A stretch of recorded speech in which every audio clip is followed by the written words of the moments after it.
Hey everyone, we have again Katherine Fauvre with us. Welcome back. Thank you. And today we're going to talk about her amazing book, Enneagram Instinctual Subtypes 2.0, Advanced Instinct Subtypes, Countertypes and Stackings. So here is a copy. I got mine from Amazon. So yeah, this time I didn't do a PDF. I did it on Amazon because so many people wanted physical books, and they have a relationship with some companies all over where they will print the book. So it's built into the price. Yeah. that's great. I read the book already. I liked it. So let's just chat about it.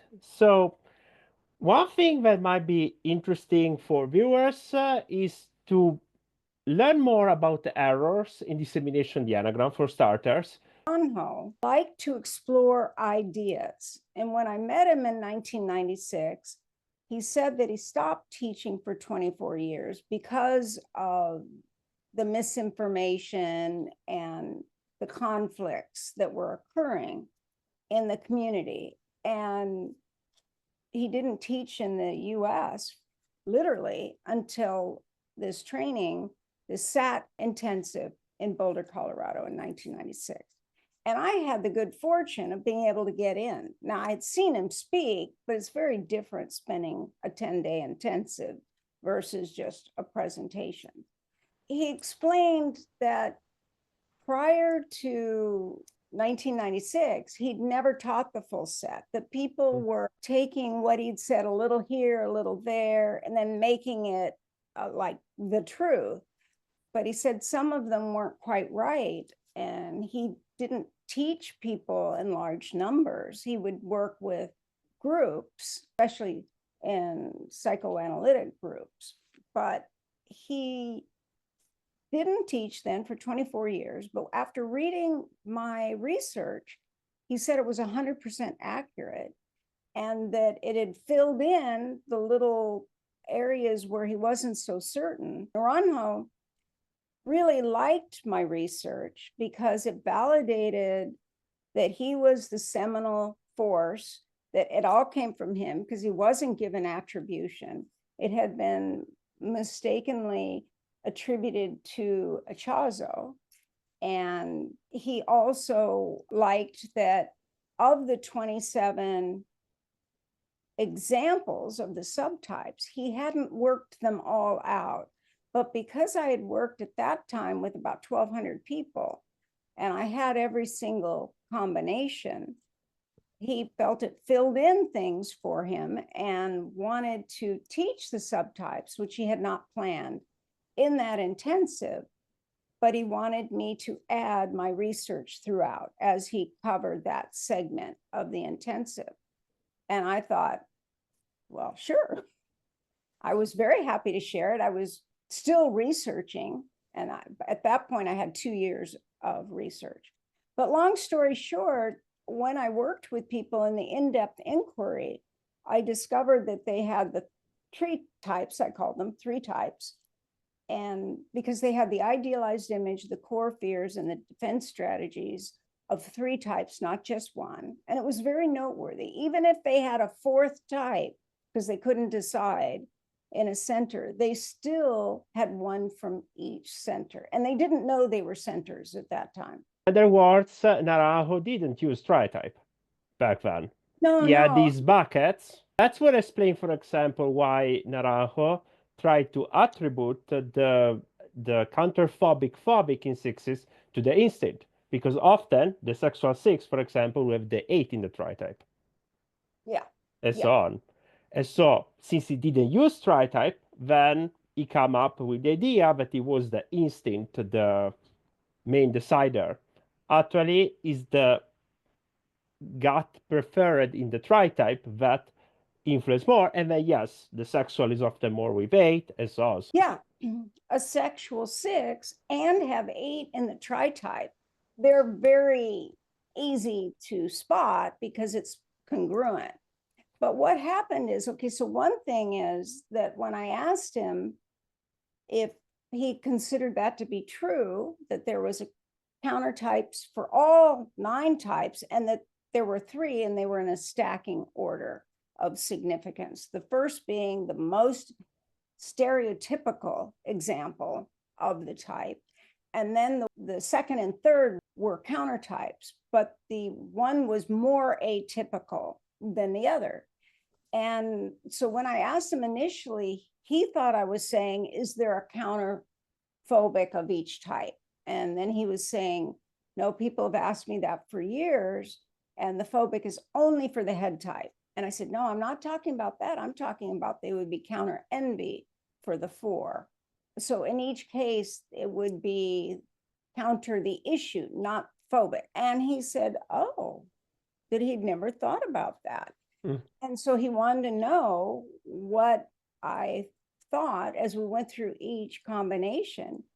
And I had said they're in a hierarchical order, and you have the stereotype, and then one that's, a little different, and then one that's very different in the way it looks. Still, they have the core fear of their Enneagram type, but then it's combined with the core fear of the instinctual type, which creates these unusual combinations. So for example, with the 5, the description of 5 at the time was that you compartmentalize, you isolate as a defense strategy, and that you can struggle with having avarice and stinginess. The way he described it, it's a hoarding of the self, and would rather not be obligated to anyone. And withholding the self. And yet, so that would be the stereotype, or what he called the archetype of type 5. But the countertype was the sexual 5, because they're in search of their beloved and this like ideal, like in the mind beloved, and their passion. And so they want to fuse and merge with their ideal, but then they find themselves like flawed and imperfect, so that it would contaminate that ideal love. And so it looks different, like they will intimacies. And that's why the word confidence he used to describe the sexual 5. But then there's another countertype of 5, which is the social 5, from the standpoint that they don't just isolate, they try to find the groups of people that have the exclusivity, and they can be involved at a distance. They don't have to be fully involved. And like, for example, when the internet became common and people were posting on it, the 5s enjoyed having internet groups because they didn't have to respond emotionally. They could just type. So we would say that, or what I found working with people, is the stereotype was the self-pres 5, because it fit all the descriptors of type 5, smart, avoidant, conceptual, rational, logical, impersonal, and valuing knowledge more than emotional relating. In fact, they use the word emotional entanglements. I'd never heard that before, but I heard it from the 5s. They didn't want uncomfortable emotional entanglements, that they felt like they weren't equipped to have an emotional conversation because it was irrational. Now, these are all stereotypes, but anyhow, that would be the stereotype, or what Naranjo called the archetype of type 5. But when he added the subversions, suborientations, then when you mix the need of the 5 to be separate and away with the need of the sexual that needs union and fusion, then you have someone that is going back and forth, that in brief, intense interaction, but then needing distance and ease. Okay, so that would be the 2 extremes. But the second countertype is the social, where they have this drive to be with like-minded people, but if they're irrational or illogical, it's very frustrating to them. And so they go back and forth. So that's why I always saw two countertypes, a stereotype and two countertypes for every type. What he said to me was that he really thought there was something to countertypes for all the types, and he added it to his teachings. But if he was asked to list them, then he would just go with the most obvious countertype and didn't do the second one because he felt like most people didn't understand anyhow, that it was better just to give them the information. It could take an hour to go through all 27 countertypes. So, for example, at the IEA conference in 2004, when someone asked the very same question, hey, are there counterphobic types for all the types? And he goes, no, but there are countertypes. So that was the first time that he publicly talked about it that I know of. And then he only did one round. And then he was on something with Shift Network, and he only did the most obvious countertypes. But he did add two countertypes for type 1. So the thing is, especially with an INTP, they're not rigidly going to do something the exact way. But yeah, he validated the concept of countertypes once he understood that I was talking about the actual passion and fixation of each type. Then he really, really liked it because he never went that far with it. He just wanted to distinguish the difference between the phobic and the counterphobic 6. But I use countertypes because he used the word counter in counterphobic. So it made sense to me. So that was one thing. And so that's why in the book, I include a chart showing the ranking. And then the amazing part is when you figure out your tritype and then you look at what types you have and are they countertypes or not. Right? Yeah, like a triple countertype.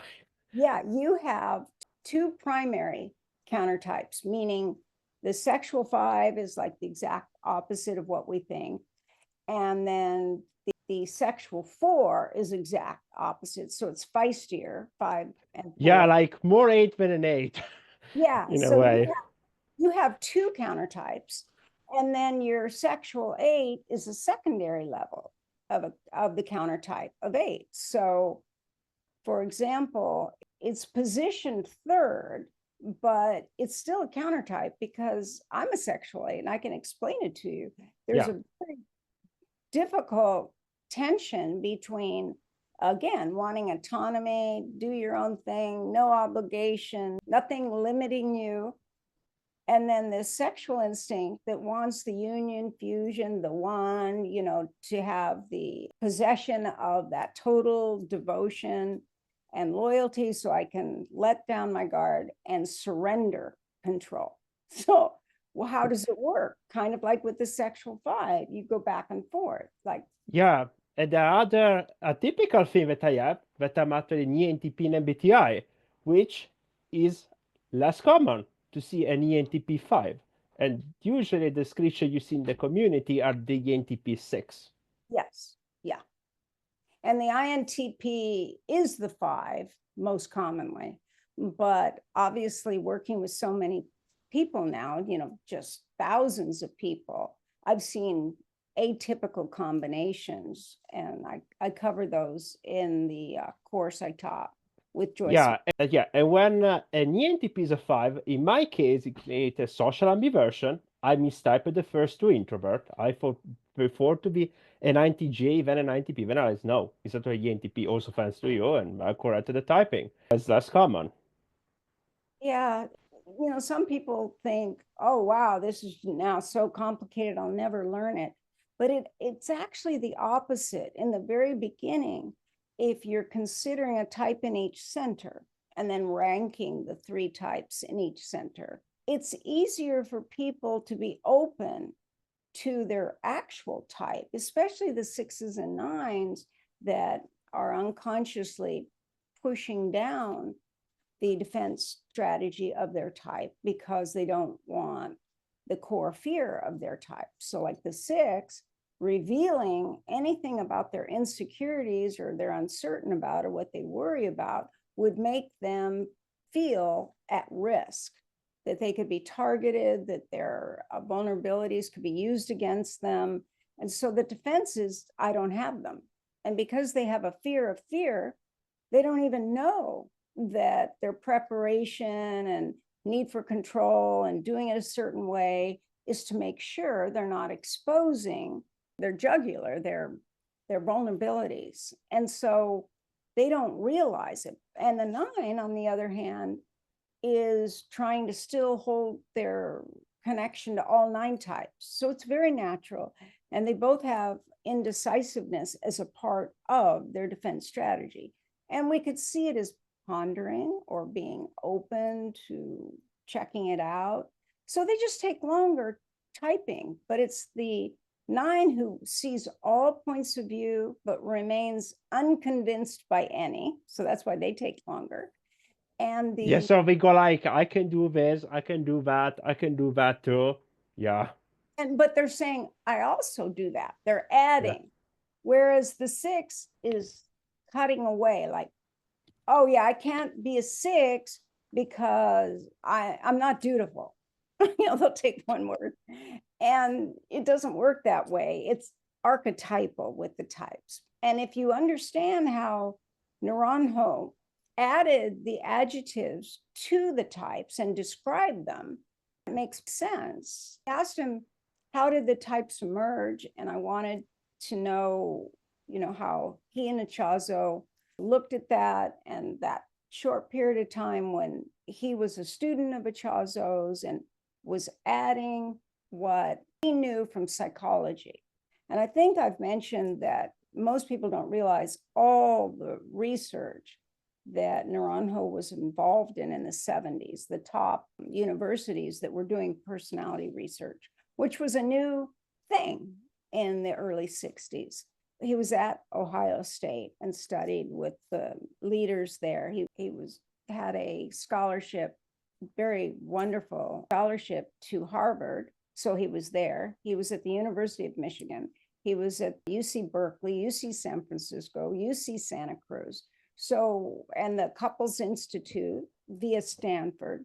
So he was just full-time a scholar, and he knew personality really, really well. And he liked and felt that in psychology, you had to consider qualitative research more significant than quantitative, because how do you quantify something that is still subjective? And that's why the whole field of psychology, psychiatry, personality, typing, all of that is considered a soft science. There is always a bit of subjective involved because the person is a subject.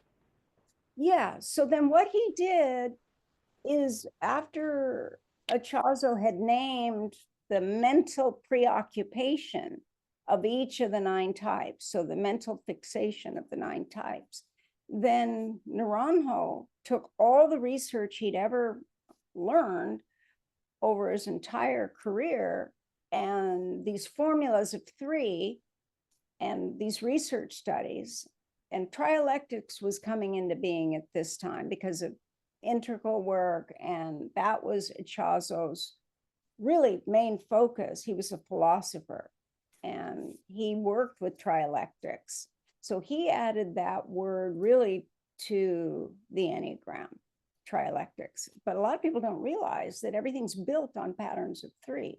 For example, when I added the Hindbrain to Jung's original work with Hekatior, he matches the Enneagram perfectly. Now, I fix also Jung's Leaves, which is his own expansion, which I made clear also to viewers. But yeah, there are partners free everywhere. The guy the 2000 also was able to do that in his own way. So there are partners of free. Yeah. And you need to work with partner of free to actually, in my opinion, if you really want to go deep. Perfect example is Karen Horney was kind of in focus in the 60s because she was addressing the equality between men, that we were different but equal, and that the envy that the female had for the male and vice versa was equal. So in that movement, and I was a teenager at the time and taking psychology as a senior in high school, she was used. And she had come up with these 3 reactions to separation anxiety and what a toddler would do, and that when they were separated from their mother, and some children plead and beg, and other, and adjust and adapt, and that would be the compliant types or dependent types. And then other children just plead and it doesn't work, so they give up and they start just doing something. And that's resignation or withdrawn.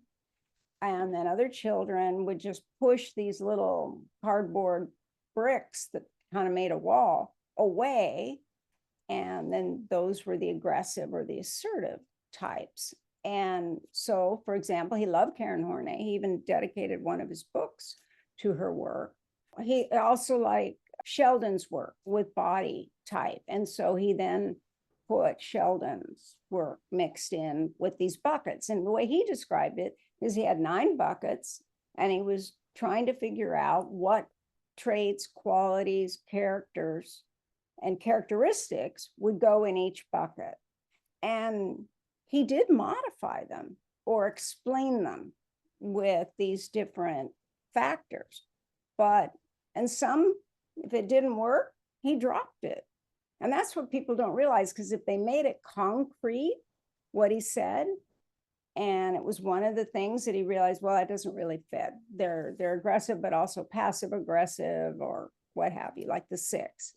Are they dependent? Well, some are, but they can be dependent in one way. And then when he discovered counterphobic 6, they could be anti-authority and aggressive in another.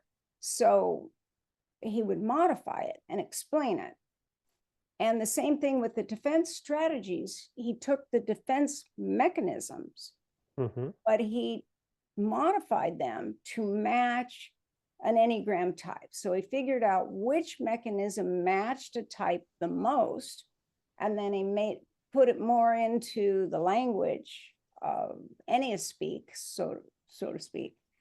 And that's why we can't just teach the coping mechanisms and the defense mechanisms. We have to do it his way with the strategies to fully understand how that plays out.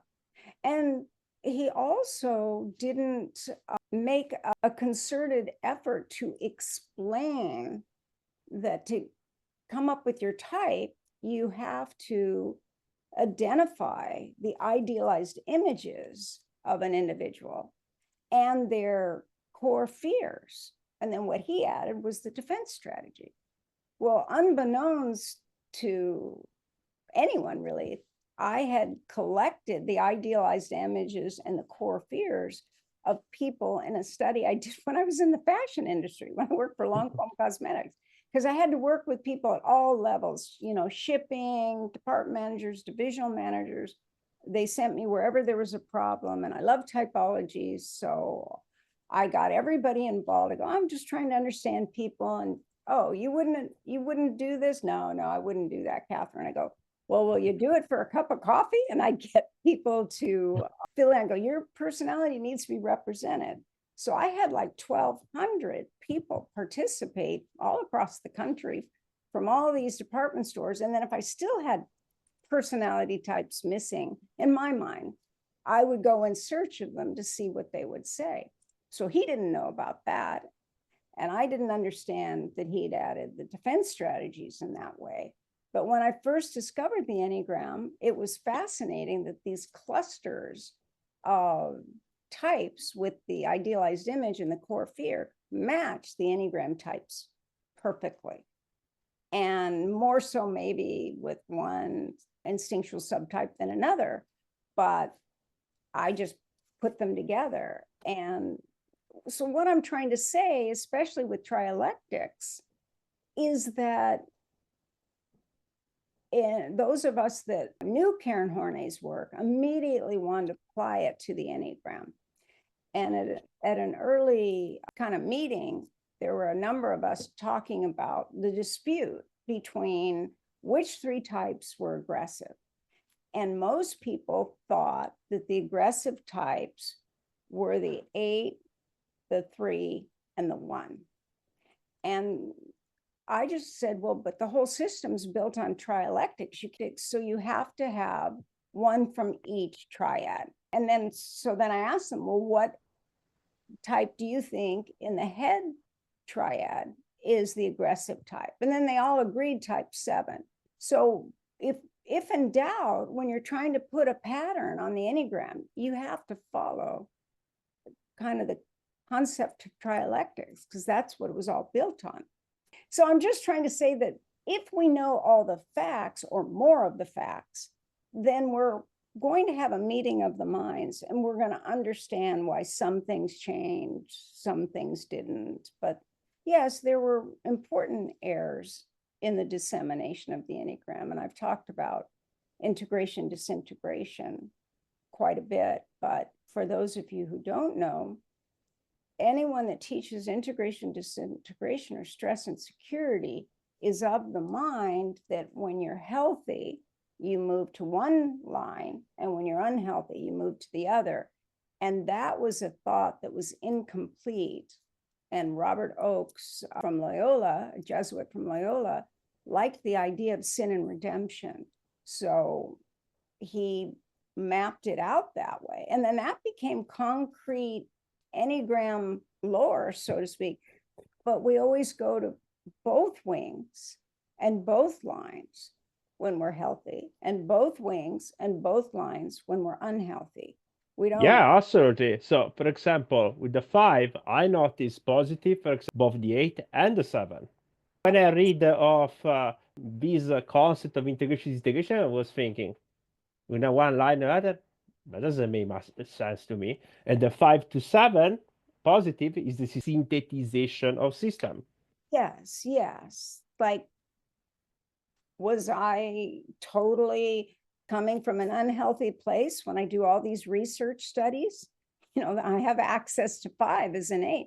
No, but if I'm upset and I kind of am in that state, yeah, forget about it. I'm out of here kind of thing. Yeah, that's also 5. But I knew that there was a part of me that easily moved towards people, because it was built on Karen Horney's terms, so they're fair to use. The friends of mine they knew that I would never ask for help.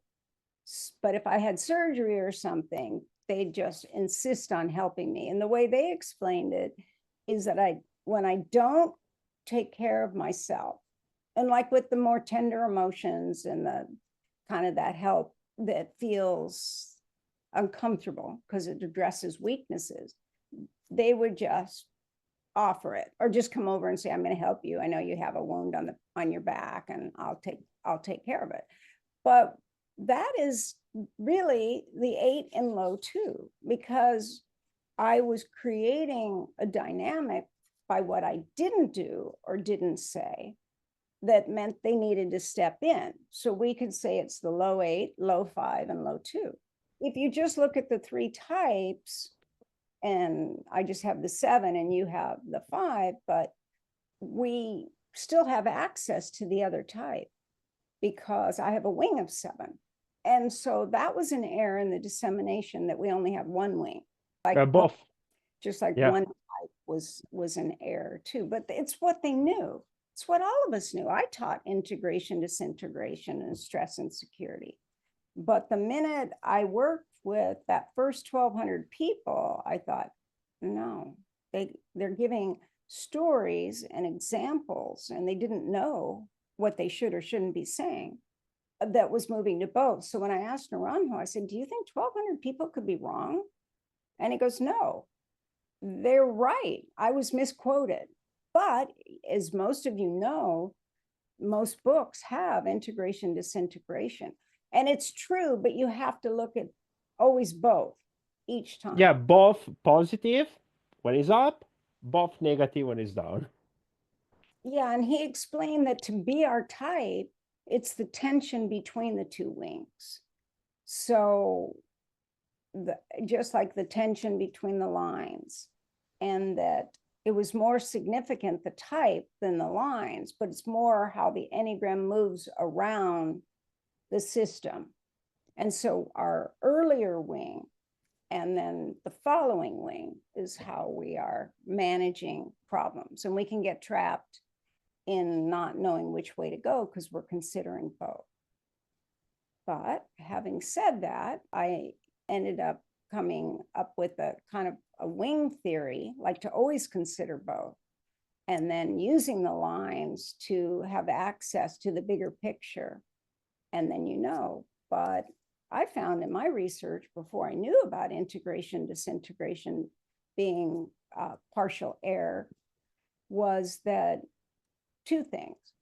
People identified with one wing more than the other, but they could have one internalized and one externalized. So by externalized, I mean the way you walk, the way you talk, the way you dress, the clothes that you choose. And then the other one is kind of your inner self.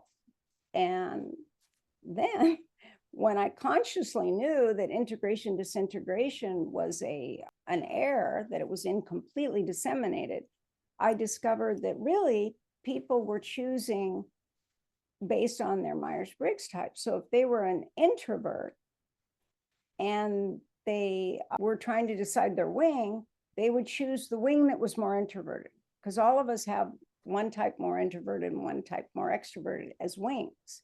And if they were an extrovert, they would choose the type that was more extrovert. So I chose 7, and people saw that in me, the 8-7. And yet, as it turns out with the 3 types, Tritype, I also have 7 as my options, possibilities, don't want emotional focus. But then I have this 4 that is focused on depth and meaning and not feeling connected to what is the most interest to me, and giving it an important significance, what's missing. So anyhow, things all ended up making more and more sense as the Enneagram unfolded. Because when I found the Enneagram in 1985, it had been around for 15 years, but it had only been taught in a particular way for, according to Naranjo, 18 months. And then other people were teaching it thereafter. Now, Chaza always had his school, and the two systems evolved different from one another as a result. Yeah, and one thing I noticed in the typology community, the Enneagram side, is how there is the stereotype, like you don't look like the type, but people looking at the visual archetypes. So the King Warrior was stereotyped as the 8, for example. Naranjo was placing an archetype, like Jungian archetypes, and what they looked like to him. But then I had learned visual archetypes being in the cosmetic industry. That was just a part of it. And then we, in a sense, we both learned about this later understanding of these archetypes that exist. And you're right, the king archetype was assigned to 8. So if you were intellectual, he felt you had to have a 7 wing, because he didn't see the 8-9 as intellectual. And so there were just like logical considerations that he kept evolving over time. Well, yeah, for example, the artisan is stereotyped as a 4, but you can be an artisan and being a 5. For example, like in my case, artisan, scholar, sage. Exactly. Now, the scholar, the way this other system works with archetypes is that you're one of 6 archetypes. And I didn't put this in the book, by the way, so it won't be in the book, but maybe I should put it in the Tritype, How to Type book. You're one of 6, and then any one of those 6 can have a scholar factor, but scholar did not stand on its own. But we certainly see people that look like a scholar to us. So that's why I called them stereotypes, because that's, if someone had narrow set to their eyes and little glasses, and they were more furtive, and they were really smart, and they were kind of, in other systems, they would have like ringed joints, meaning that everything felt or looked like it moved separate rather than fluidly, like the 7, for example. Then we'd all agree that person was a 5, because the scholar archetype was put on type 5. But if someone happened to be a king scholar, like they have the higher head and the stronger shoulders, more of a mesomorph, which is another system, then people wouldn't think they were a 5, but they could be. You just had to look at all these factors. Yes. Jung was a 9 with the scholar priest. Several people go like, oh, it must be a 5. Yeah. He probably had a 5 in the tritype, like 954, but he was technically intellectual 9 with the scholarly look. Yeah, like years ago, there was a casting call in Orange County where they were looking for child actors. They were coming up with these new sitcoms. So when I was 12, would have been 63, 64.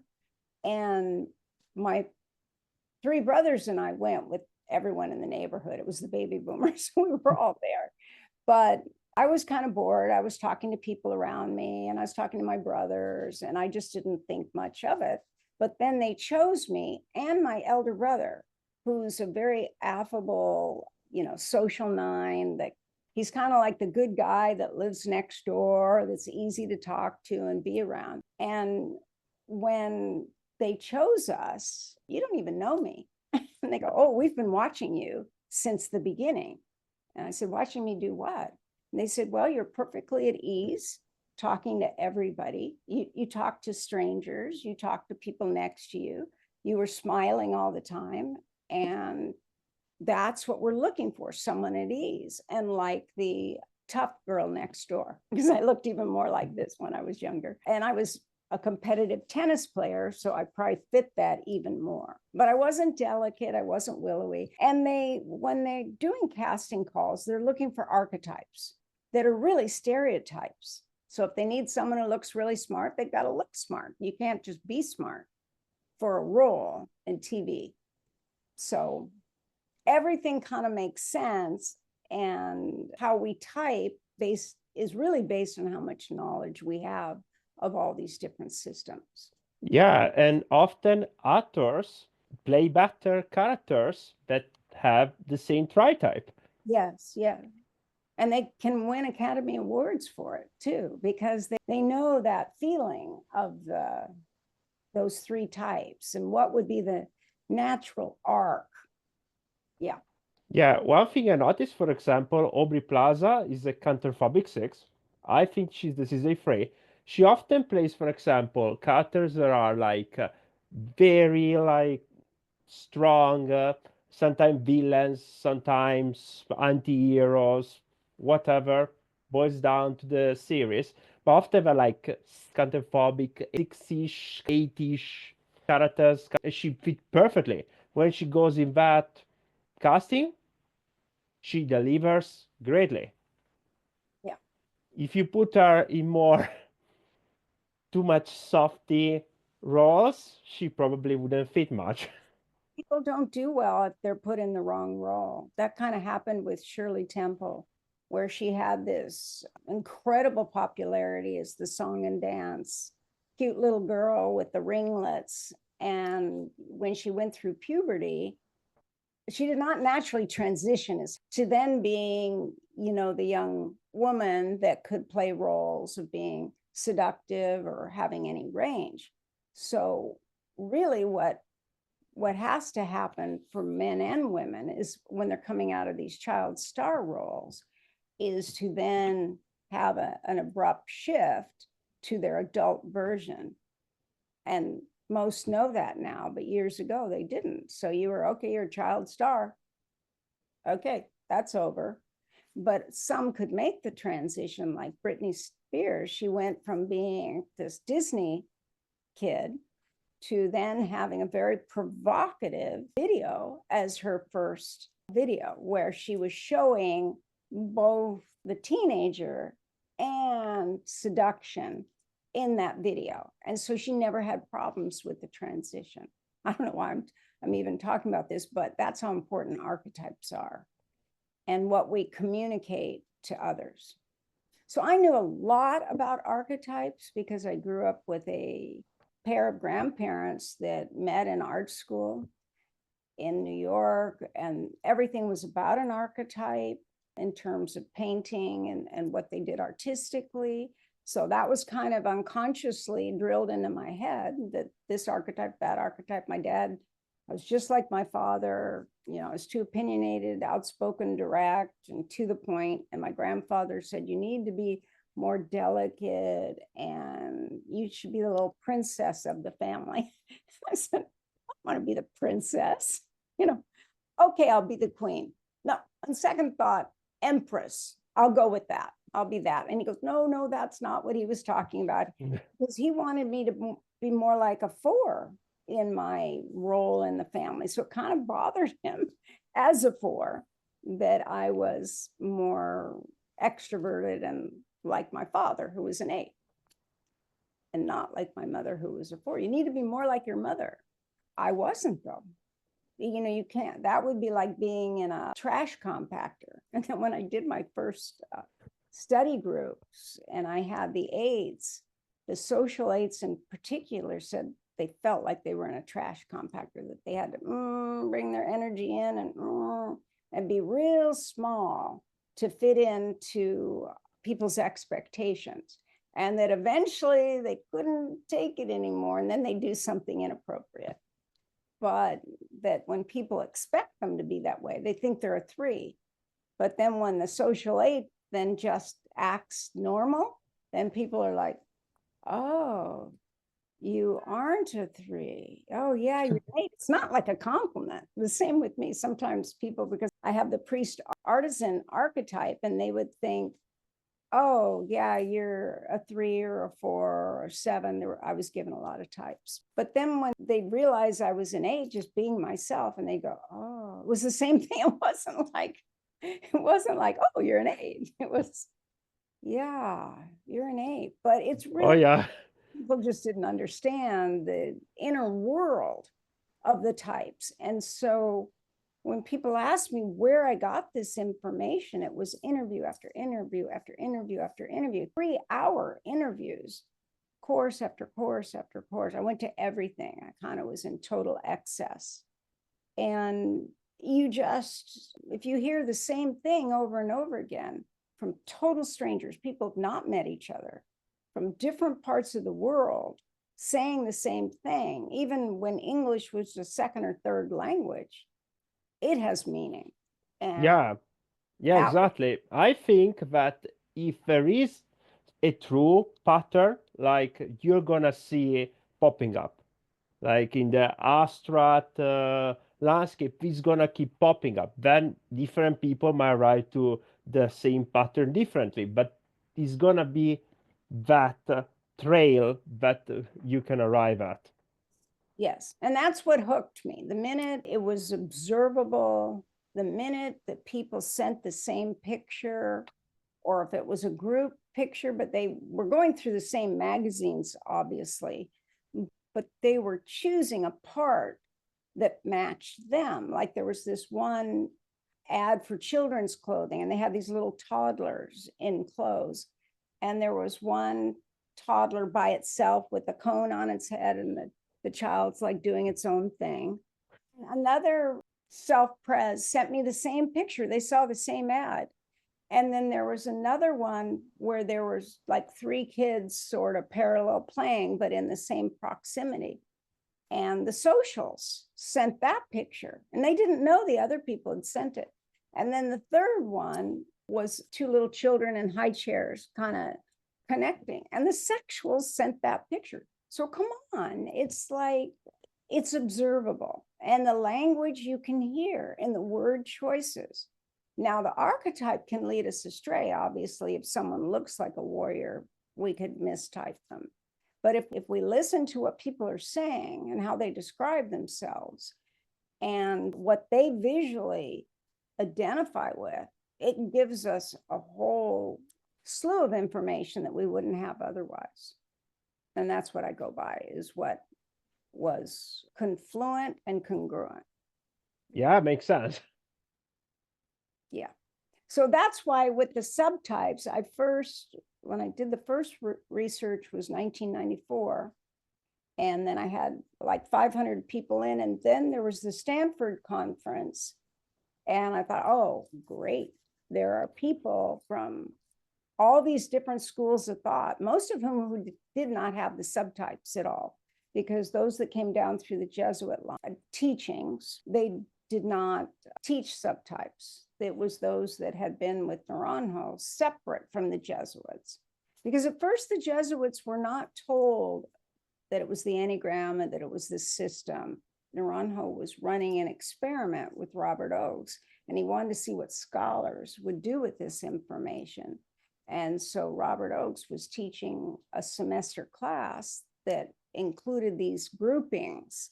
And then eventually in the second semester, the students asked, well, what is this? And so like Patrick O'Leary was in that group, and so was Jerry Wagner. And as a result, there were people I could interview that could name what their experience was. And they didn't know the types at first.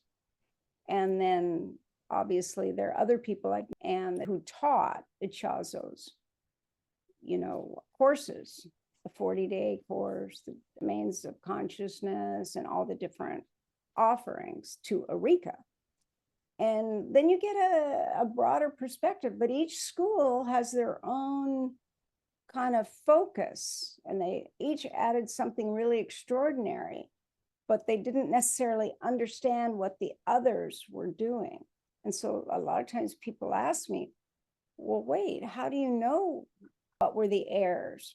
Well, one thing is I asked everybody I interviewed, if it didn't prove to be true and it didn't play out the way people thought, I would find out how it did play out, what happened instead. So that's why I certified with everybody. And then I went to phenomenal teachers like Tom Condon. I wanted to know about the internal experience, which is what all my research was. And I had heard that he worked with the actual dilemmas using NLP. And so I went to his classes over and over and over again, because he'd work for an hour with people. And the thing about NLP is you can see more about what people are accessing. Are they accessing their emotions, memories, or are they in construction? There's a lot you can know. And I loved NLP, but once I met Tom and put them together, it was really more meaningful. And I personally had studied microexpressions since 1976. So I was using that as the other factor for typing. That I noticed that only 6s had the ability to, Yeah, like they do like this, like Emilia like Clarke. They can have part of their eye go up and like this go down, this go up, this go down, and then it's moving.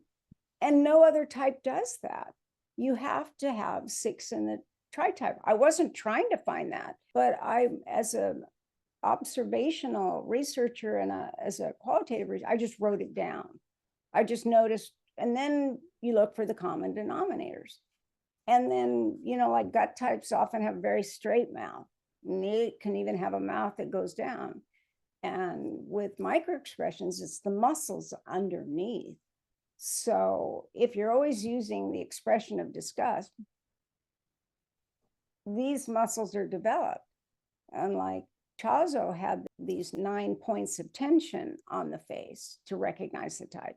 And he talked about the tension here on the 8. Well, disgust, it doesn't matter that they were 2 different systems, they were naming the same thing. I'd already studied body language and just so many things, any typology. It began with Chinese expression and what you could tell by expressions, Chinese faciology. And that was my beginning as an elementary school kid that started with all these little Dell books. But as a result, you just put all these systems together and you really have the best understanding, because the Enneagram was the only system that could hold all the other systems if you began with the Enneagram. If I began with a Myers-Briggs type, because I taught the 16 personality types as well, but if I started there and then tried to find the Enneagram types, it would reach like dead ends. Some would go and some wouldn't. But if I did it the other way around and I began, let's say, with type 6, and then I added Myers-Briggs types, then I'd see what matched. So it's the way to get the most out of these systems. Yeah, the visceral is the motivation, especially the instinct, the Tritype, and then there is the MBTI influencing. Yeah.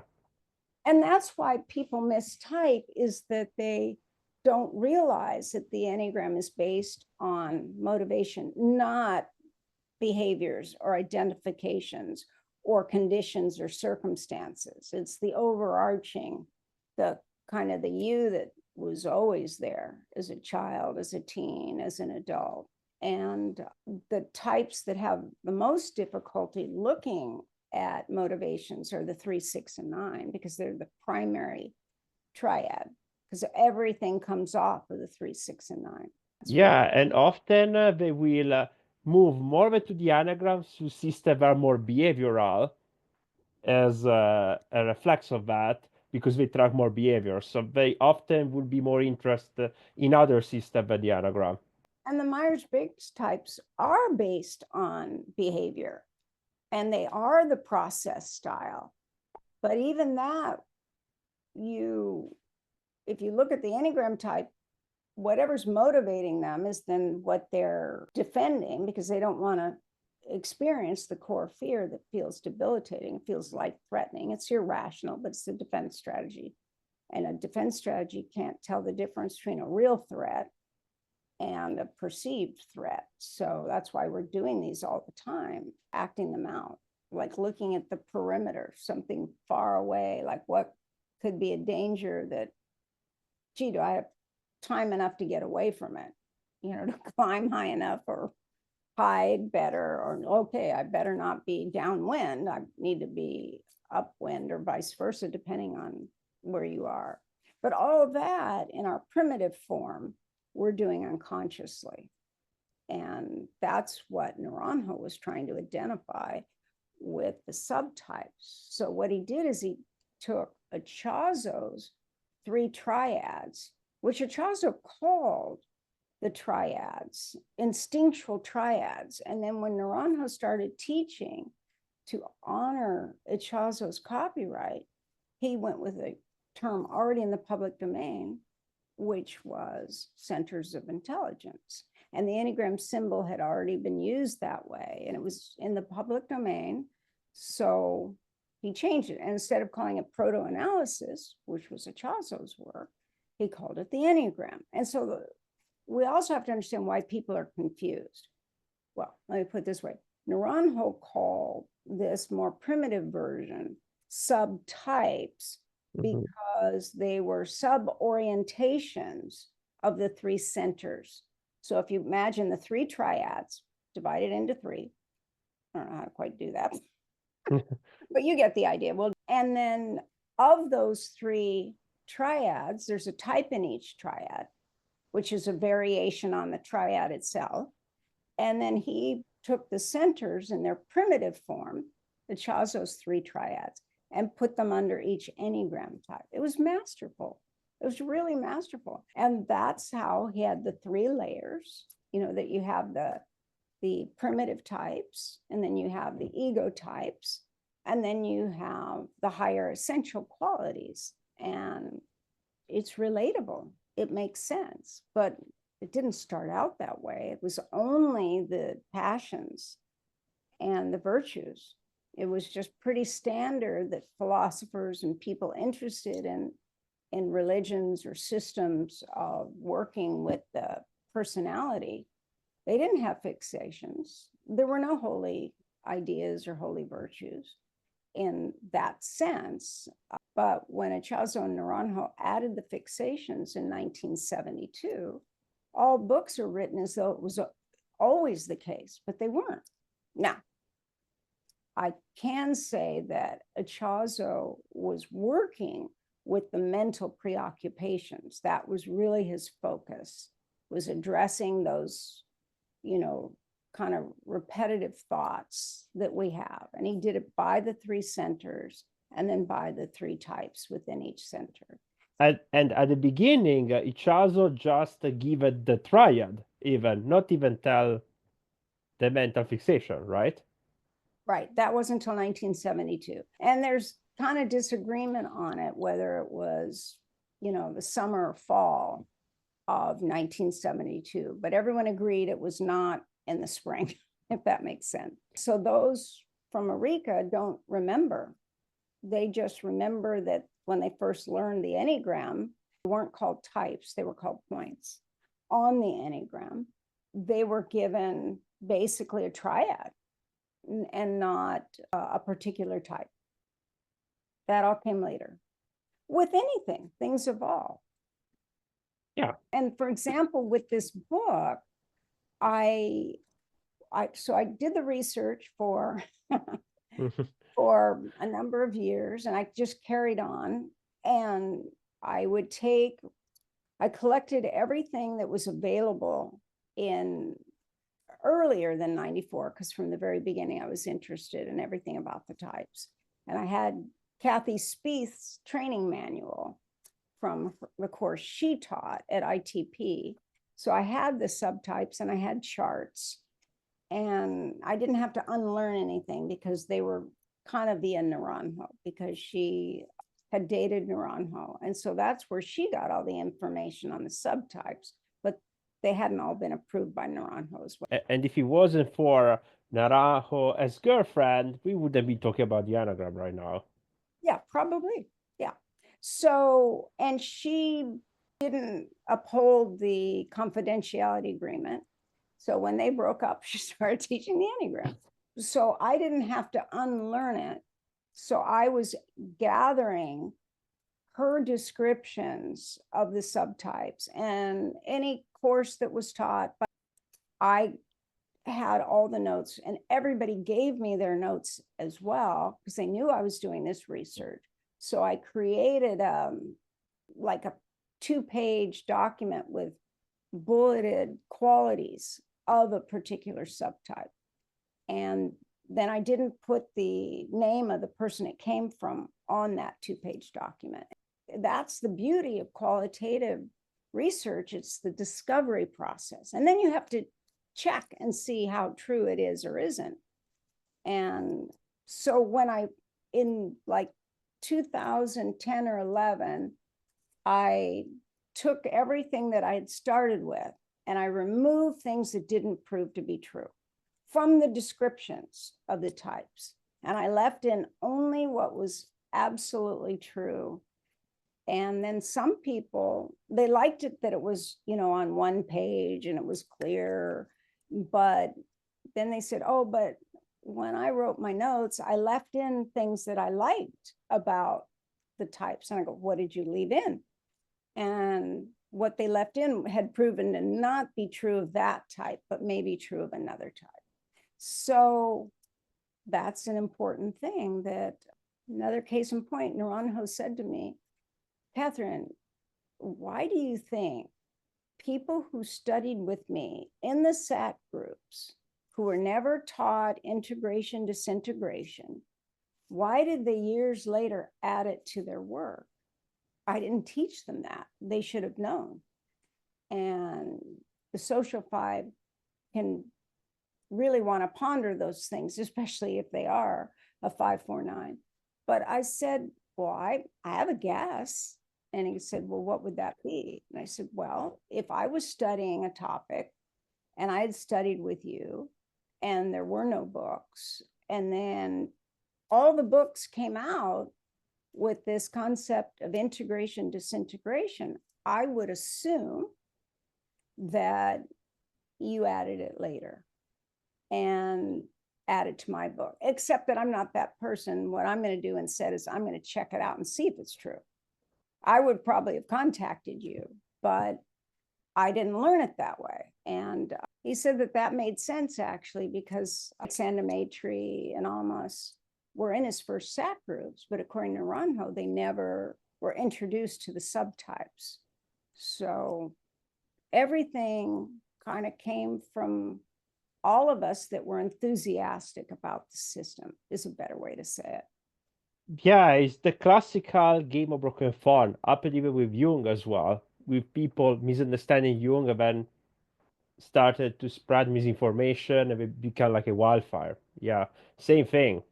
Yeah. Yeah, for example, people might not be aware of this, but Jung never endorsed MBTI. If there was a letter that some people used to claim otherwise, but it wasn't written by Jung. It was written by his secretary to politely tell Myers and Briggs that to go away, essentially, because he didn't want anything to do with that. So some people insist that MBTI is Jungian. It's not. Jung never endorsed it. It's his own system. Did build off of introversion and extroversion, but it was not endorsed by him. Yeah. Now, Jung did a mistake, by the way, back in the day. He assigned abstract concrete to introversion extroversion. With my own research, I discovered that Myers-Briggs in the front were right. Jung did a mistake there back in the day. So you can't take, let's say, the types, psychological types, and translate them directly in MBTI. It doesn't work. Some of the types that we described, they don't have any kind of equivalent. Some were good description. Van der Hoop later on fixed that, and von Franz to some degree. Better description. Yeah. But to say, yeah, system add other aspects. Yeah. Then you have to see what actually is true or not, obviously. Totally expressing something that happens with all systems.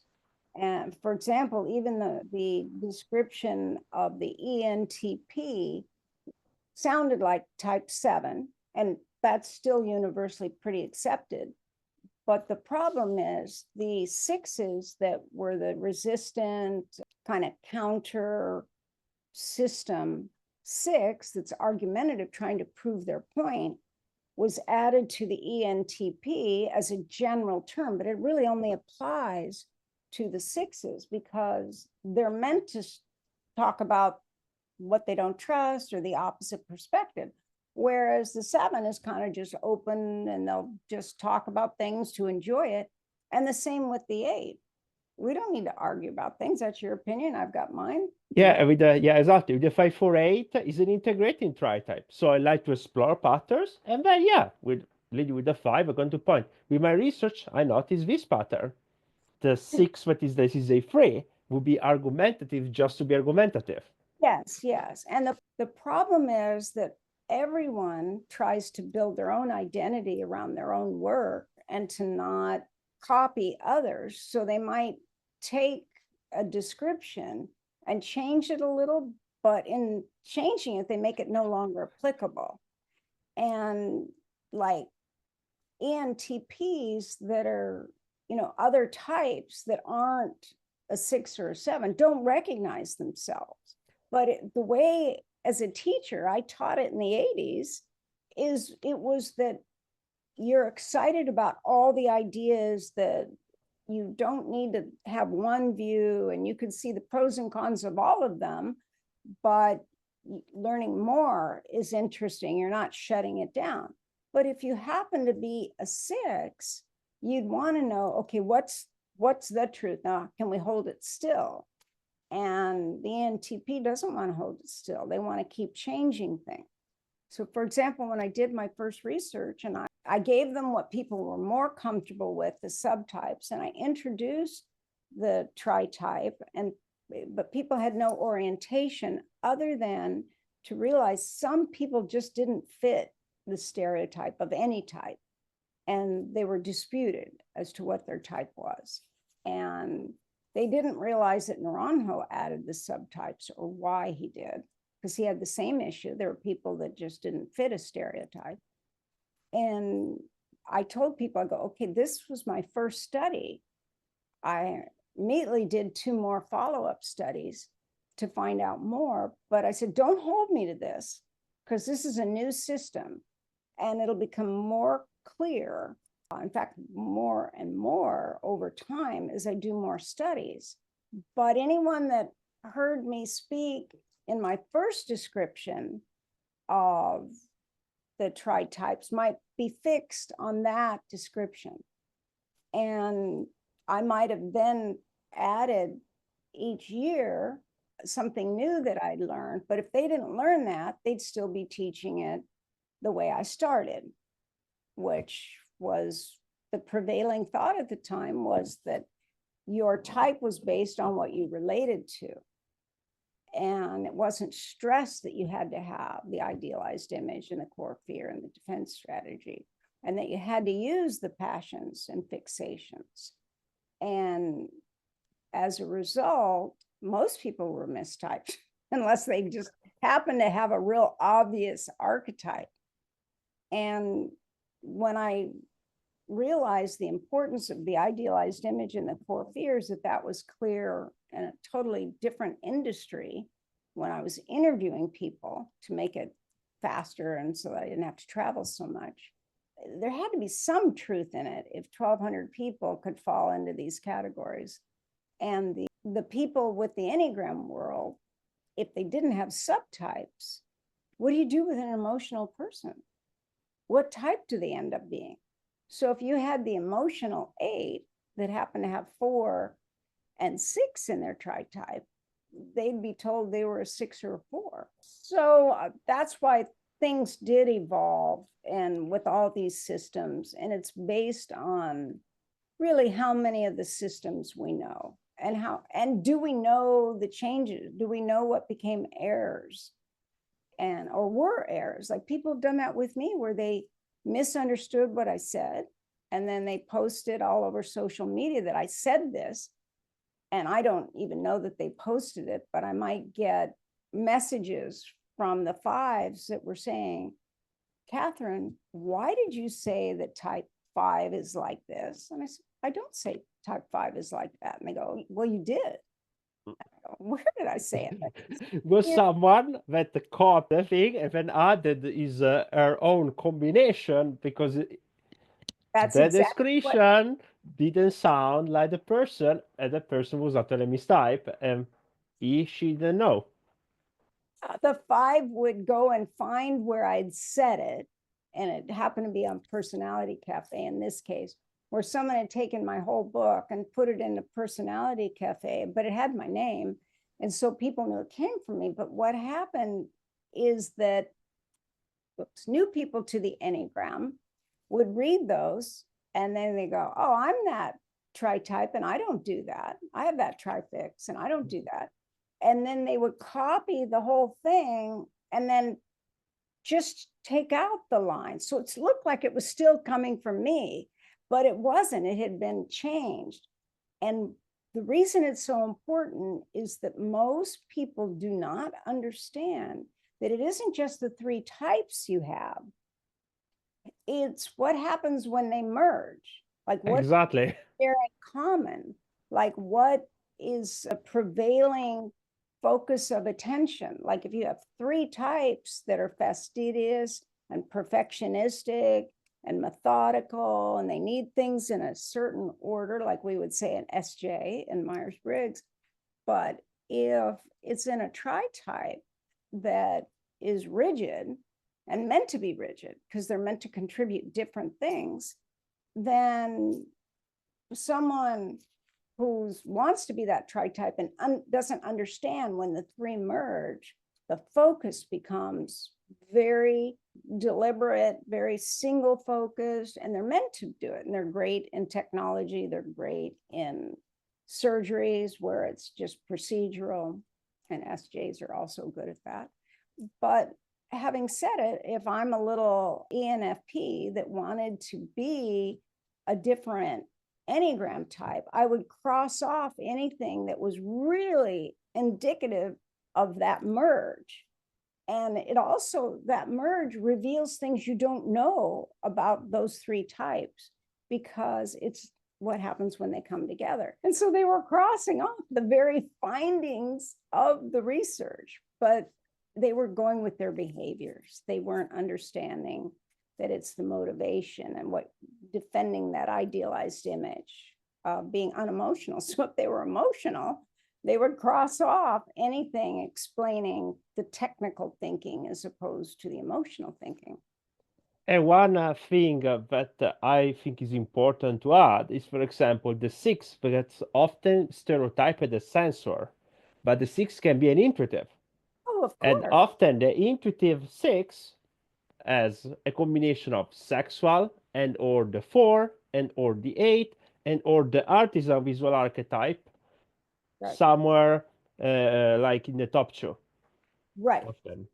Yeah, and it's like if we are of the mind, no, we have to force it into something. That doesn't work.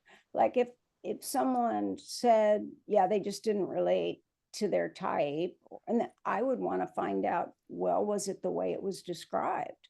Was the information I received inaccurate?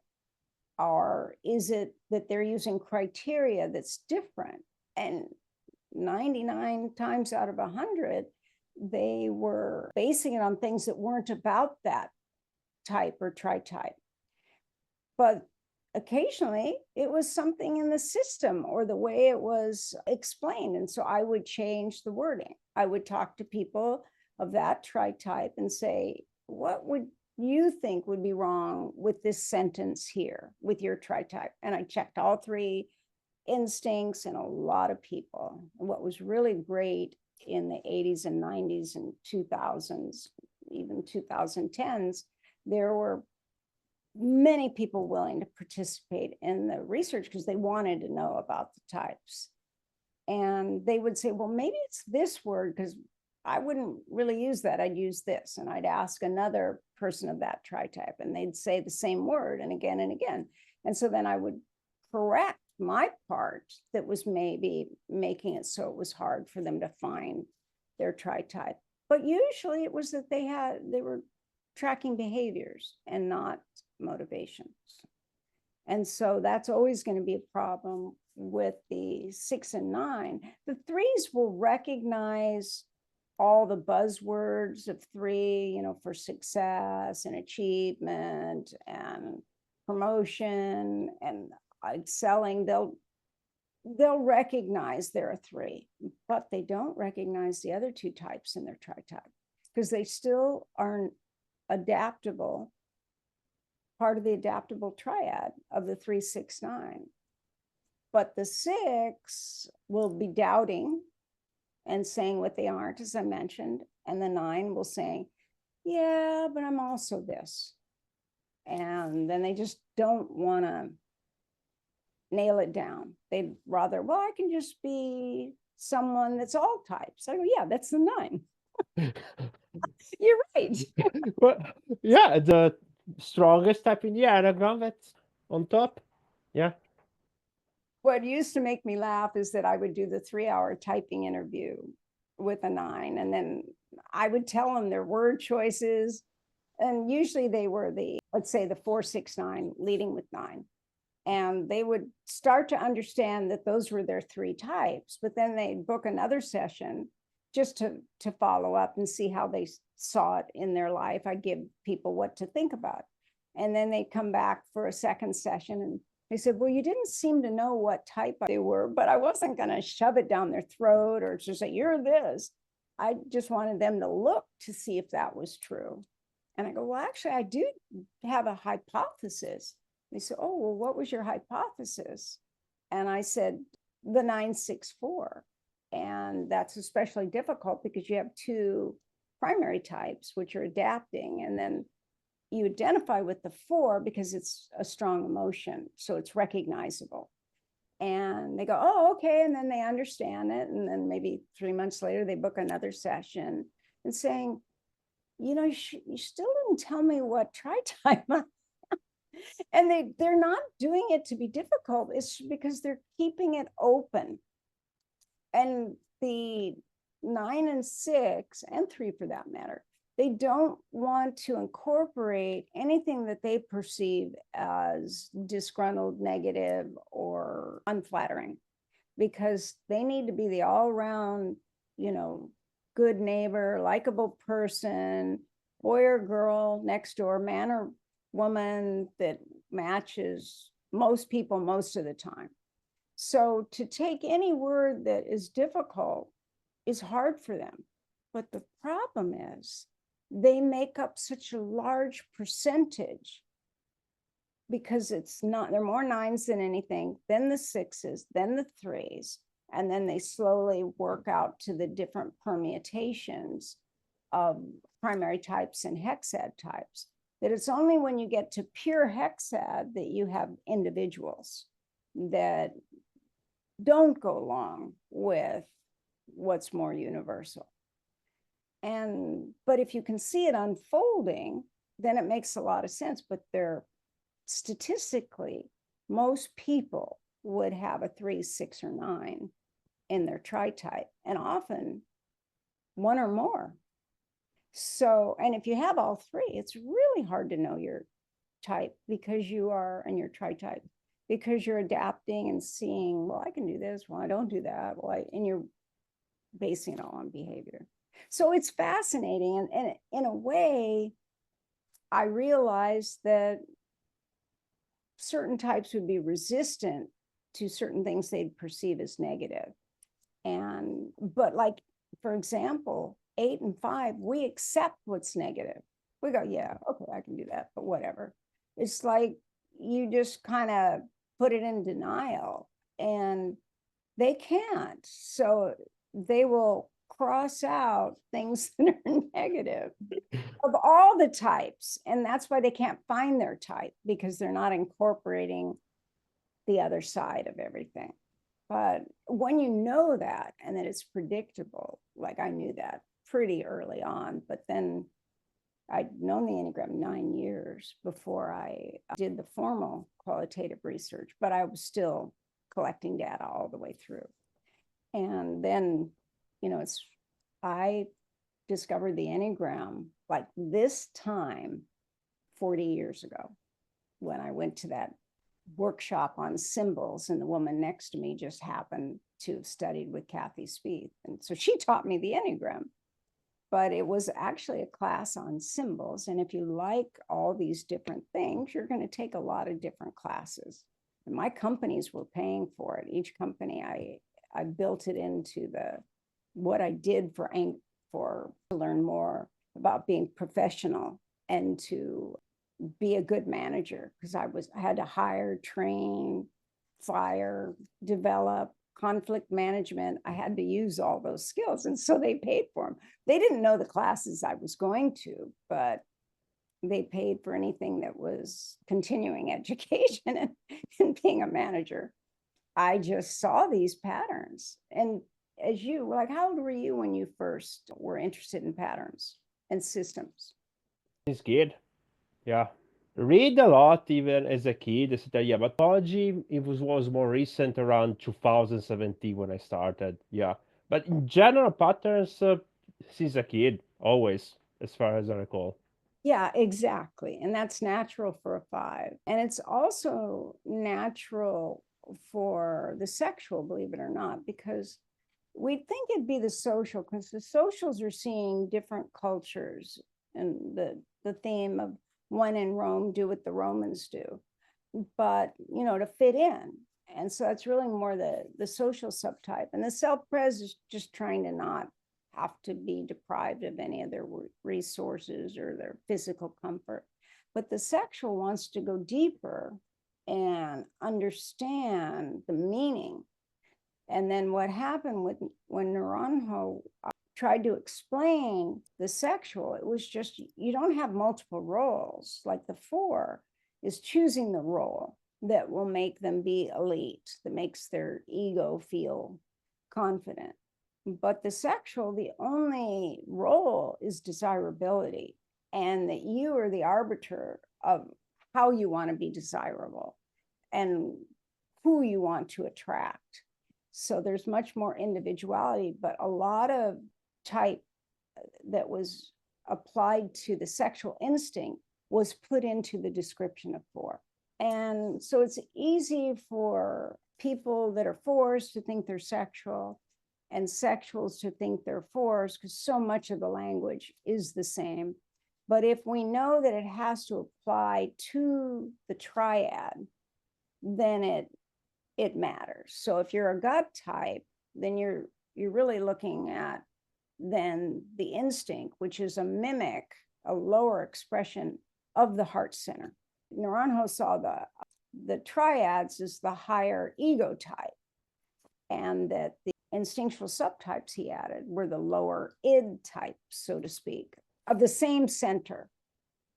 And then the Tristar has the same three triads. So the subtypes, the ego types, and the tritypes are all in a particular triad. And that didn't change because that's trialectic.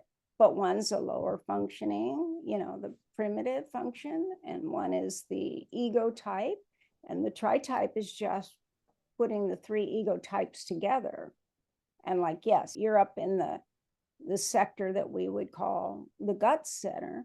And we can certainly understand why numerologically your three types add up to a strong expression. Whereas the 478 in any order is actually on the 4 line, the 0.4, whereas 458 is on the 8 line.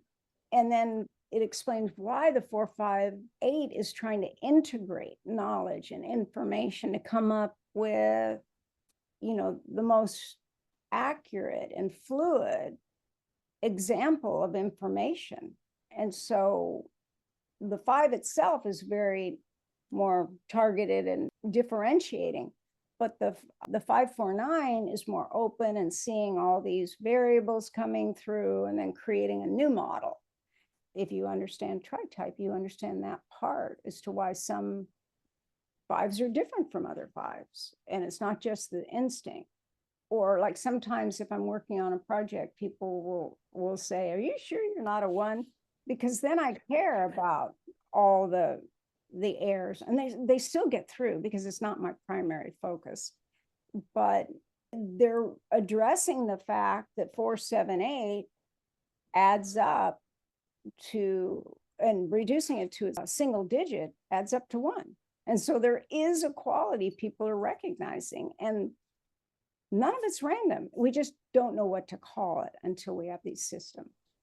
Or, for example, the 548 is the intellectual people adding up to 8. Yes. Quoting fellow 548 Ara Sasson. Exactly. And like, remember when I interviewed Rusty and he was saying how a lot of people think that he isn't the 548 because he's kindly and he's interpersonal. And yet I know him, and I know that when he's frustrated, the gut center he uses, it's 8. It's not 9. People want to give him the 9 because he's so loving and gracious. But he said that Don called him like the pit bull 5 when he had a strong opinion. But you see, a lot of people don't see that. But one thing that most people don't realize is that the 548 is in the 9 sectors. The 548 is still one piece, but if there is this information, we are going to correct people. Yeah. Or the way the 469, which we would think with that 6 and 4 would be, oh, gee, there's 9 in there. They should be in the 9 sector. Should they be in the heart sector? Well, they're actually in the equivalent of the head, the mental sector. And that's because they see the opposing point of view. So they say, well, wait, I'm not like, the 468 or the 368. But then they realize they are quite disgruntled, under their breath, they're not happy with things, and they trying to, have things more ideal, but they notice what's missing, like the 4, and they see the other point of view, like the 6, or they play their own internal devil's advocate. And then they also want the peace and just want people to naturally be that way. So you put all that together, but you really have to consider the same thing when you're comparing and contrasting. Like a lot of descriptions pick up one quality of the type that might be an idealized image, and then they compare it to a defense strategy. You can't compare those. You have to have the idealized image of all 3 types, or the defense strategy of all 3 types, or the core fears of all 3 types. In general, there is this problem often I see with typology, which people instead of looking to the essence of the type, they start to go by the interpretation of an author at the surface level. But Yeah. here is the thing, because an author wrote something like 30 years ago, that was his or view on that typology different years ago. Whatever happened to be? She could have made errors. She could have missed qualities of a type. For example, in my opinion, when it comes to typology, you need to see the essence, the source of the type. Right. And at a point, understand that and dig deeper on the topic. And then an author might notice some characteristic on a type, maybe miss something else. But what happened at a point is that people go, instead, they quote just the author because he said that 30 years ago. But these people don't realize that maybe the author made a mistake. And then he corrected maybe 10 years later. Yeah, no question. I mean, just like Echazo and Naranjo thought it was all nurture because that was the focus. And the new emerging belief was that it wasn't all what we're born with. It's not predetermined, that our environment influences us. So when looking at the Enneagram, they were looking at it as a result of the environment of each person. But then with brain science and people starting as children and growing up and becoming adults, that you could see young what type they were. And then they turned out to be that type, not by influence, but by their own accounting. Then, yeah, that's when I came in. It had been around 15 years. So they weren't really adults yet. So they didn't have the second level of information as to how these kids would describe themselves. And that's when they changed it. Brain science comes in and says, DNA studies come in and, you're born with the warrior gene and the empathy gene. Those were just their nicknames for them. But all this came in, and then Naranjo and Echazo realized that it is nature and nurture. Yeah, totally. I think in typology in general, there is always a part of nature and a part of nurture. Both contributes. Yeah. Another thing I want to add is that some people then what they do is they miss the essence of the types or whatever the typology is tracking and so on. And then they start to do surface level links correlations, trying to basically impose like an archetype generally. And it's not works typology. Maybe some types are more commonly parody some other types in other typology. But it's not an automatic 101. Maybe 70-80% of the time, you're going to have certain types that are more likely to have certain other types in other typologies. But guess what? If you want to go deeper and you want to be right more than the 70-80% of the time, you need to realize that everyone is unique and there is going to be atypical combinations. And then the day, it's exploring the patterns and see what actually happens in this abstract landscape, and you do your evaluation.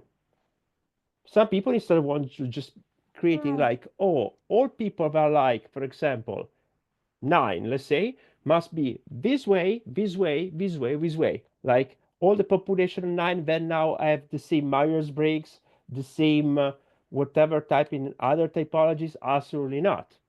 Like Ichazo was an ENTP 9. Yeah. A social 9. Several people want to make Ichazo 7. Jung was an INTJ 9. Social 9, if they're extroverted, they can be very strong. But it's like the energy is kind of diffuse, but if it mobilizes and they're presenting or talking about something, they're very dynamic. And that's what really impressed me about Echazo, is that he was so strong. The energy rose up and he talked with passion about what he was sharing. He was actually sharing a version of the Enneagram process, which I didn't know they used. And actually, the Eurekaans didn't quite know that that's what it was. I just learned other processes in business and they're very similar, but it's usually 7 processes rather than 9. But I had already added the Enneagram process. And then I asked Naranjo about it, and he said, oh, yes. And he was saying that he used the analogy of a fruit tree. And that's so funny because that's the analogy that I used. But that's how you understand the roles of the type. And then some people will say to me, well, I don't have a line to anything, but there actually is a line to everything if you include all the lines from the type to their lines, and you include the lines that are hexad lines, like the 1 and the 5 are the line of control, the 4 and the 8 are the line of intensity, and the 2 and 7 is the line of connection. Like, so we're moving towards and away. And then you add that in, and all of a sudden, that's why I have that Enneagram symbol where every type is connected to every other type. It's just, if you don't know that those are important lines that are equivalent to the lines coming off of the type in terms of primaries and mixing primary and hexad, but the pure hexad have lines too. But again, most people don't go that deep, so they don't realize that. Now, we could talk forever, about this because you love typologies as much as I do, and you like going deeper and exploring the meaning of it. Yeah, it is very fascinating when adding the Hindbrain to Jung, you open a layer that is like basically unexplored.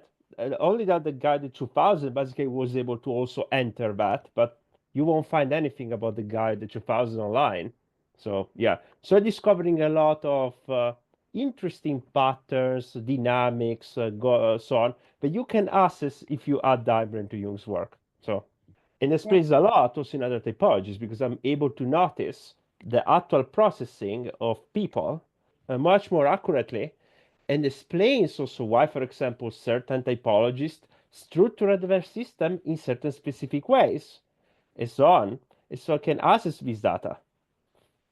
And in my opinion, Jung essentially was only seeing a surface level of this layer between the Enneagram and his work.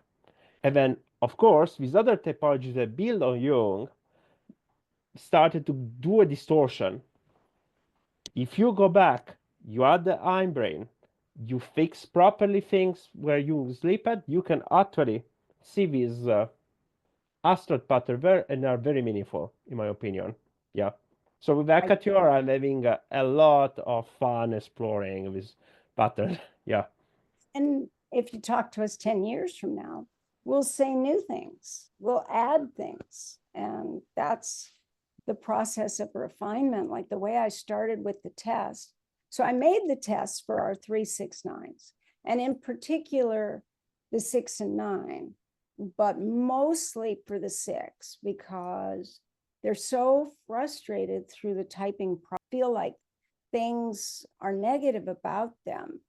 And so they don't want to be the 6. And if people say they are the 6, it hurts.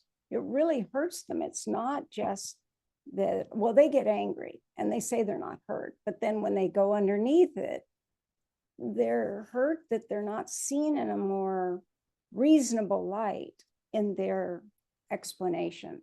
Like one 6 didn't like what I said comparing 6 and 8.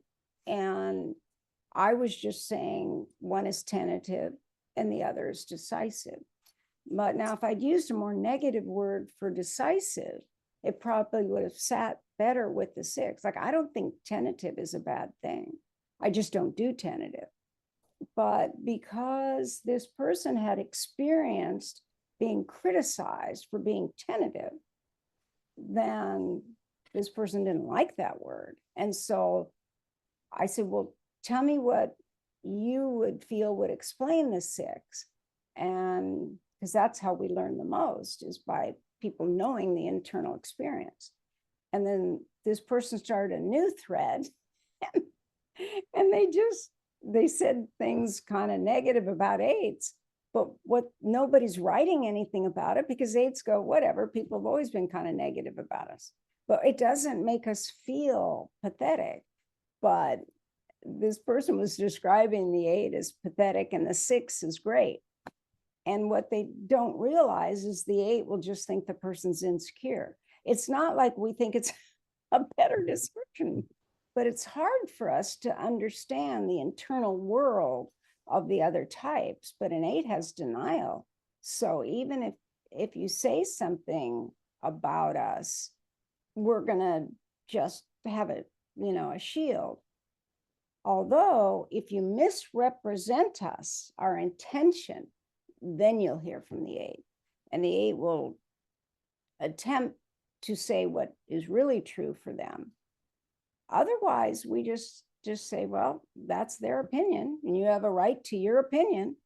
And 5s feel that way too, because both 5 and 8 given up on love. We believe love will hurt, and that no one could be that wonderfully loving all times, always. It might be what we'd like, but we've given up on it. So we're more aware of the ugly emotions or the negativity that people might have. And someone overly negative or overly positive feels the same to us. We just want people realistic. And therein lies another description of differences. But this person probably was surprised that 8s didn't come on and say, I'm not like that. I'm like this, because we don't do that. It's like it doesn't upset us. We consider the source, or whatever we know of the source in that moment. But the average person doesn't know that unless you know the internal experience, which is why that was my focus throughout. Not what was told about the types, but the way the types would describe themselves. And I'll probably always do it that way. I'm on my 24th study. I'm doing it. This is the second study on the types with Myers-Briggs, only did it with Joyce Mang, and we added in the Tritypes. And what's great is she's certified, so she really understands that. Oh yeah, friends with her. She's very good typologist, in my opinion, Joyce. Yeah. So it's fun. So we're keeping it open because we want to get a lot of people, because the more people we have, the more you'll see confluence. If there are particular things that are consistent all the way through, there's a strong possibility it's true. But if you don't have enough variables with something like Tritype and Myers-Briggs, like in my first study, I had over 1,000 people, ended up being 1,020 before I closed it down. But still, that I didn't have multiple examples of each Myers-Briggs type or each Tritype. So we got an idea, but that's why you need many, many more if you want to have patterns to the subtlety. Yeah. Okay, this has been great. Oh yeah. So viewers, if you haven't already, make sure to order Katherine's book. You can find it in Amazon. And there is a Kindle version for the people that don't want to have a physical book. But yeah, and then people have asked me, well, wait a minute, what about definitive Enneagram? And what about Tritype Advantage? There's two problems. Tritype Advantage will be coming out this spring. But this idea of the definitive Enneagram that would have all my stuff in it, look at how big this book is. Yeah, and so if you add all the other things on how to type, tritype, the breakdown of the different tritypes, the stacking patterns, the research, I'm afraid the book would be about this big. And would we want a book like that? Because we want to be able to open it so that it stays open. I'll put everything in for the tritype, and some of it will overlap, because if it's information that people wouldn't have and they don't want to buy both books, then I wanted key things like what was lost in the dissemination of the Enneagram and the history, because they're really interesting facts of who came up with what, when, and when the books were published. For those that are interested, some people won't care. But yeah, so I don't know. It was a good concept, but I just kind of forgot how many different things that I've covered and that I have handouts on and that I teach. So after I finish everything on Tritype, I'm going to put any style into Tritype because that's all the lexicon of the type, which is how all this emerged.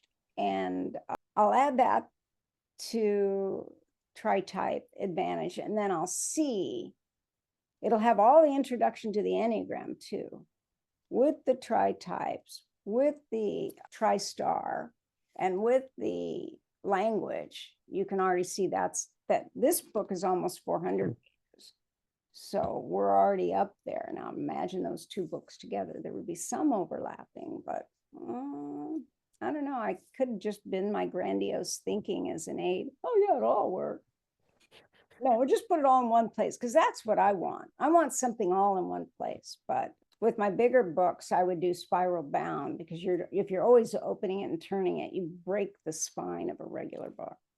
But yeah, bear with me, really, everyone, because I don't want to give you something that then you think should have been in 2 books.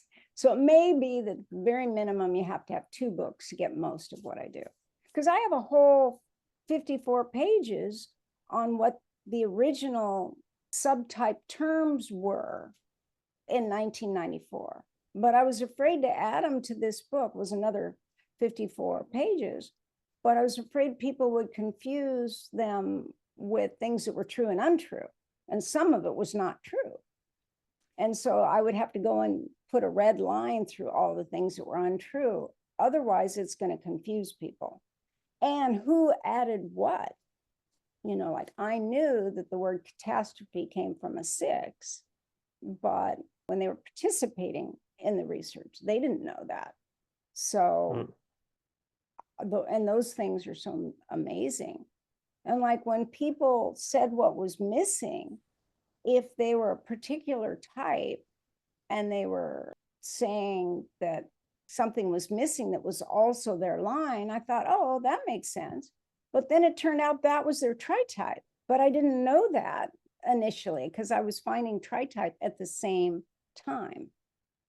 And then I had to learn more to get more clarification on what was what. Yeah, exactly. Exploring, and refining as you go Explore, along. refine. I do the same, yeah. Yeah. So, yeah, stay tuned and I will try to see what I can do. But the next book, people want all the tritype information too, all in one place. So if you haven't been in a class, you don't have all of that. And so that's my priority right now. Great. It was fun. And so if you haven't already, subscribe to Katherine. Subscribe also to me, the Enneamentalist on YouTube. So till we meet again. see you later.